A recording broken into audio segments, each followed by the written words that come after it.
جب منافقین نے نبی کریم صلی اللہ علیہ وآلہ وسلم پر حملہ کیا تو نبی کریم صلی اللہ علیہ وآلہ وسلم کے ساتھ صرف 2 صحابہ کرام تھے۔ نبی کریم صلی اللہ علیہ وسلم پر جب حملہ ہوا تو ان دونوں صحابہ کرام نے نبی صلی اللہ علیہ وآلہ وسلم سے عرض کی، یا رسول اللہ صلی اللہ علیہ وآلہ وسلم، ہمارے اوپر ڈاکوؤں اور چوروں نے حملہ کر دیا ہے اور ہمارا مال اسباب لوٹنے کے درپے ہیں۔ نبی کریم صلی اللہ علیہ وآلہ وسلم نے ارشاد فرمایا، اے میرے پیارے صحابہ، یہ کوئی چور، ڈاکو یا لٹیرے نہیں، بلکہ یہ صحابہ کرام کے لبادے میں چھپے ہوئے وہ منافقین ہیں جو مجھے قتل کرنا چاہتے ہیں۔ ذرا غور سے دیکھ کر بتاؤ کہ یہ کون کون سے لوگ ہیں۔ جب حضرت حذیفہ بن یمان رضی اللہ تعالی عنہ نے ان منافقین کے گروہ کی طرف نظر دوڑائی تو کیا دیکھتے ہیں کہ ان منافقین کے گروہ میں حضرت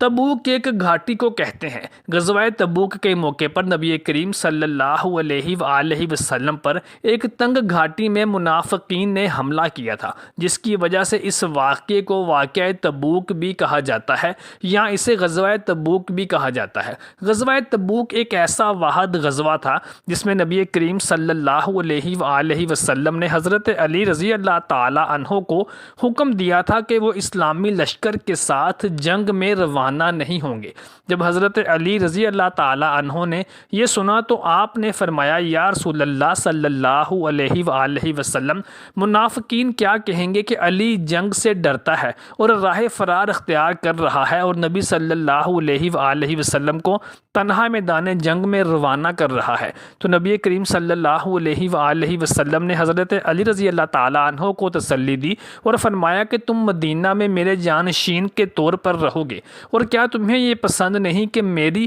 تمہارے ساتھ وہی نسبت ہو جو موسیٰ علیہ السلام کی ہارون علیہ السلام کے ساتھ تھی، لیکن میرے بعد کوئی نبی نہیں ہوگا۔ حضرت علی رضی اللہ تعالی عنہ نے جب یہ سنا تو نبی کریم صلی اللہ علیہ وآلہ وسلم کے حکم کی تعمیل بجا لاتے ہوئے مدینہ منورہ میں رک گئے۔ غزوہ تبوک ایک ایسا واحد غزوہ تھا جس میں اللہ تبارک و تعالی نے نبی کریم صلی اللہ علیہ وآلہ وسلم کو حکم دیا تھا کہ اس میں تمام مسلمانوں کا شرکت کرنا لازمی ہے، کیونکہ یہ رومیوں اور ایرانیوں کی سپر پاور کے خلاف ایک حتمی جنگ تھی جس کے اندر ہر مسلمان کی شرکت اللہ تبارک و تعالی نے لازمی قرار دے دی تھی، جو کہ پہلے کسی غزوے میں اس کی شرکت لازمی قرار نہیں دی گئی تھی۔ گرم مرطوب موسم تھا اور مسلمانوں کی تمام فصلیں اور اناج پک کر تیار ہو چکے تھے۔ اللہ تعالیٰ نے ان کے اوپر ایسی آزمائش نازل کی تھی کہ اگر وہ جنگ کے میدان میں جاتے تو ان کی جان کا خطرہ تھا، جان جانے کا خدشہ تھا اور پیچھے قحط سالی کا سامنا بھی کرنا پڑ سکتا تھا،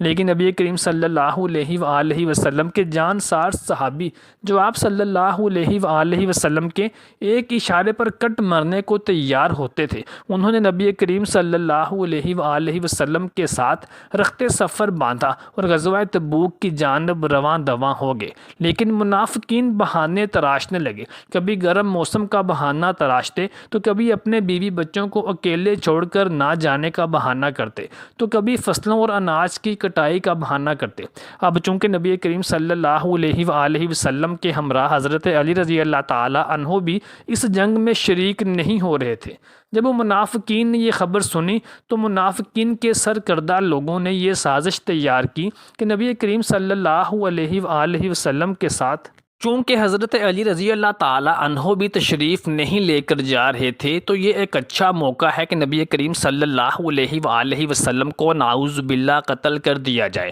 اور خود اسلامی خلافت کو سنبھال لیا جائے۔ غزوہ تبوک سے واپسی پر جب نبی کریم صلی اللہ علیہ وآلہ وسلم کے ہمراہ صحابہ کرام بھی تھے اور ان کے اندر چھپے ہوئے منافقین بھی تھے تو راستے میں ایک گھاٹی آئی جو کہ بہت تنگ گھاٹی تھی۔ منافقین نے یہ منصوبہ بنا رکھا تھا کہ اس گھاٹی میں جب ہم نبی صلی اللہ علیہ وآلہ وسلم کے ہمراہ جائیں گے تو گزرتے ہوئے اس کی ڈہلوان سے آپ صلی اللہ علیہ وآلہ وسلم کو دھکا دے دیں گے اور بہانہ یہ کریں گے کہ نبی کریم صلی اللہ علیہ وآلہ وسلم کی سواری پھسل کر گر گئی ہے، جس سے ہمارے اوپر بھی کسی کو کوئی شک نہیں ہوگا۔ اللہ تعالیٰ نے نبی کریم صلی اللہ علیہ وآلہ وسلم کو منافقین کے اس ناپاک منصوبے سے آگاہ کیا اور اور نبی کریم صلی اللہ علیہ وآلہ وسلم کو حکم دیا کہ اپنے 2 صحابہ کرام کو اپنے ساتھ لے کر گھاٹی پر تشریف لے جائیں اور باقی تمام صحابہ علیہ اجمعین کو